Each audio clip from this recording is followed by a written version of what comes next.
By now, you probably have seen quite a few negative comments or supposedly review of Captain Marvel before they were released, and I'm here to tell you some of them were not really spot on, and some of them are probably true in a little bit of sense. And here's a review of Captain Marvel. I'm going to tell you what's great about the movie, then we're going to go with what is not so great and our final verdict. First up, the good stuff about the movie is, of course, Brie Larson and the on-screen chemistry with Samuel L. Jackson. Both of them have great on-screen chemistry, and I think it's probably because they were both in the same movie previously. If you remember King Kong, not a few years ago, both of them were in the same movie, and that kind of helped them having like great on-screen chemistry for this movie. The supporting actor and also actress such as Jude Law and Anna Bening as well is pretty solid. These two are solid actors, so they played their titular characters very, very well. The surprising character for me was actually Gemma Chan. She actually was really kind of a badass assassin, commando, whatever you want to call it. She was actually a very stark contrast to what she played in, of course, the Crazy Rich Asian. So here she was really a badass character as part of the Kree attack force. So those were the three great things about Captain Marvel. And of course, the last great point is, I think this is my own personal bias, but I do love Brie Larson as an actress. She's great. So I think she played the title character Captain Marvel very, very well. So those were the four great things and why you should watch Captain Marvel. So let's go back into what is bad about the movie, or what were the misses about the movie. So what were the bad things or the misses from the movies? Well, the entire movie takes place in the early 90s, but I think the movie didn't really take advantage of the 90s nostalgia, other than a little bit of subtle things such as the flannel fashion or some music from things like Nirvana and Garbage, but it was really, really very little touches on the 90s nostalgia. Secondly, in terms of pacing, there was some moments of the movie that was a bit slow, where they were trying to put together the backstory of Carol Danvers, of who she is as a human being on Earth before she became a Kree warrior.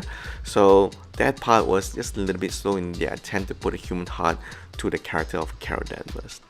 And third point, that one was really one of my sore point, was the final action battle when she was battling a big armada attacking Earth.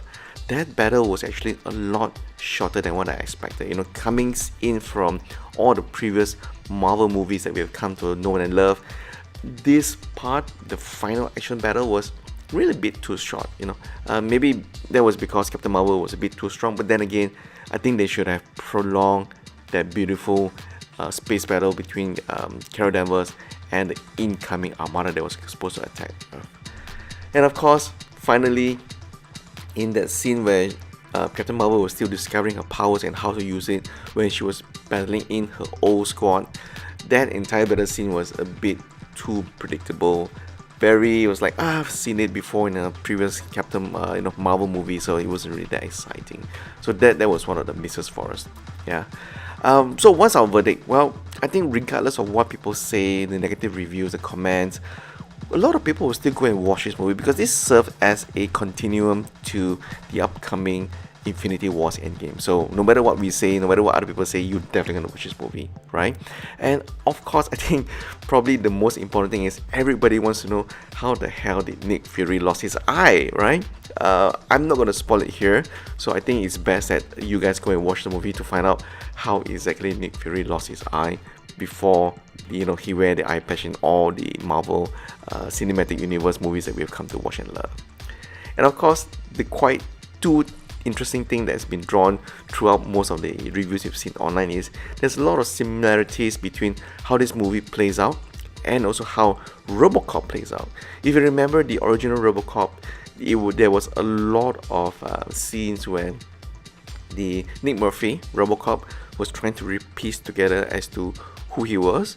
He has flashes of his memories and he was trying to figure out who he was, why is he still alive, what is his purpose, what is he supposed to do. And that is quite similar to Captain Marvel as well, right? So that is something that people may find similar, but maybe younger audience will not know that because they have not seen the original RoboCop. And of course, finally, I think it is inevitable people are going to compare this to Wonder Woman. And you're probably going to ask me, hey, so how does this compare to Wonder Woman? Some of you may or may not like Gal Gadot, but I think at least in the Wonder Woman movie, that whole pivotal scene where Wonder Woman, discovers her purpose and she goes into the battlefield to fight the German soldiers, that long ass battle scene really defined who Wonder Woman was, and also how she knows how to use her power. But for Captain Marvel, that movie didn't really count. That scene of the defining moment of who Captain Marvel, who she really was, what is her purpose, was a bit too short and rushed. And if you look at who the directors were for this movie, it is actually Anna Boden and also Ryan Fleck, directing duo who are used more popular for their Sundance independent flicks and so TV series. So I think maybe that's one of the reasons, right? You have two inexperienced directors directing a big flick, big budget film such as this.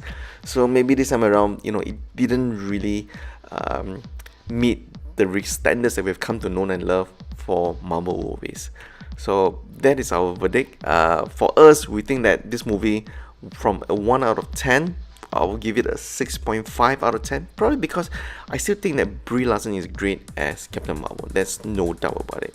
But the entire movie, the pacing, the short action scenes, there was just, I think, a lot of missed opportunity to really cement who Captain Marvel is and how badass she is, right?